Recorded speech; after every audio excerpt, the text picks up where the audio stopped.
ဆိုတဲ့အတန်နဲ့စကားပြောတဲ့အပေါ်မှာဆွဲဆိုနေတဲ့အတန်နဲ့ရေကြီးပြောတဲ့အတန်နဲ့ဘယ်ဟာပူနာထောင်နေလဲဆိုတာဒုက္ခမတွေသိကြရပြောကြရမလို့ဒါသိပြီးသားပဲနော်အဲဒါကြောင့်အားလုံးဒီဆရာမတွေပေါ်မှာဒီသားသမီးတွေလည်းမင်းတို့အချင်းမလို့အခုဆိုလည်းစုတွေလည်းရကြအဲ့လိုရကြပါဆိုအဲ့ဒီရလာတဲ့သင်္นานပေါ်မှာတင်ထားတဲ့စာပေါ်မှာငါတို့ဘယ်လိုကျင့်သုံးမလဲသားတို့သမီးတို့ရေးကြည့်သွားပြီနော်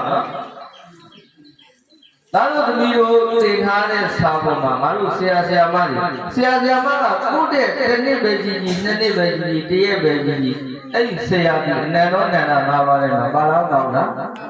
ပါရမလားနော်နန္တောနန္ဒ၅ပါးထဲမှာတာသောရည်ဖြစ်တဲ့ကြောင့်ဆရာကြီးကိုယ့်ရဲ့ဥပ္ပောက်ထိပ်မှာတရားနဲ့ပုဂ္ဂိုလ်ကြီးဖြစ်သွားတယ်မှန်လားအဲ့ဒီကြောင့်မို့ဆရာဆိုဘယ်တော့မှမစော်ကားနဲ့ဒီလိုလောကသတ္တဘုံရှိရဲ့ဆရာအခန့်အာကောလက်စုဟုတ်လားအဲ့ဆရာဒီကိုယ့်ကိုသင်ပြီးတဲ့ဆရာဘယ်တော့မှမမရရင်ပြန်မပြောနဲ့အဲ့လိုမမရရင်ပြန်ပြောရင်ဒီလိုမဂဒေဝလေလာမှာနော်အမြဲမကျင့်ဤစေစဉ်ကငယ်ကလည်းမတိပညာဥစ္စာမစုသူချစ်ကိုပြည့်တဲ့တဆာသူမရ၌ပြမတုံပြီးပစ္စည်းရှိလျက်ဇိုးစီမလူ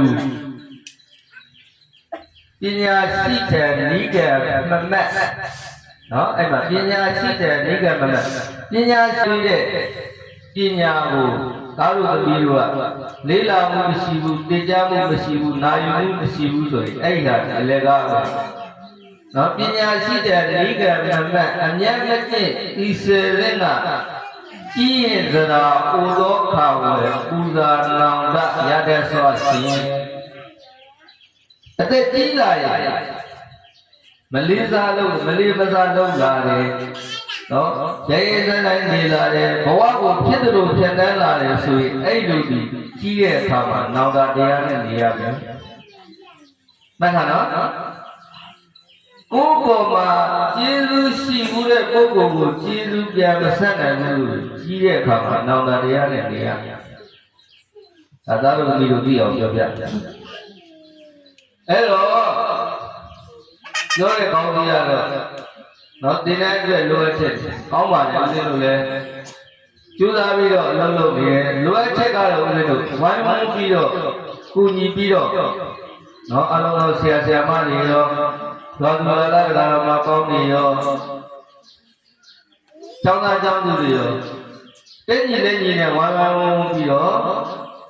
စွမ်းနိုင်တဲ့နေရာလေးကနေပြီးတော့အကုန်လုံးကိုထူကိုဒကိုနေရာလေးကိုကြိုးစားပြီးတော့လုံးလုံးကြပါမှားရပါနော်ကိုတက်နိုင်တဲ့အင်အားလေးနဲ့ပြီးတော့ပူညီရပါကိုတက်နိုင်တဲ့အဖက်ဖက်ကနေဝိုင်းဝန်းပူညီရပါဒီဆရာမတွေရောသင်တန်းမှုတွေရောခန္ဓာတော်ကြီးရောအားမလျှော့ပါနဲ့နော်အားမလျှော့ကြပါနဲ့နောက်နေ့တည်းဒီထက်ပိုကောင်းတဲ့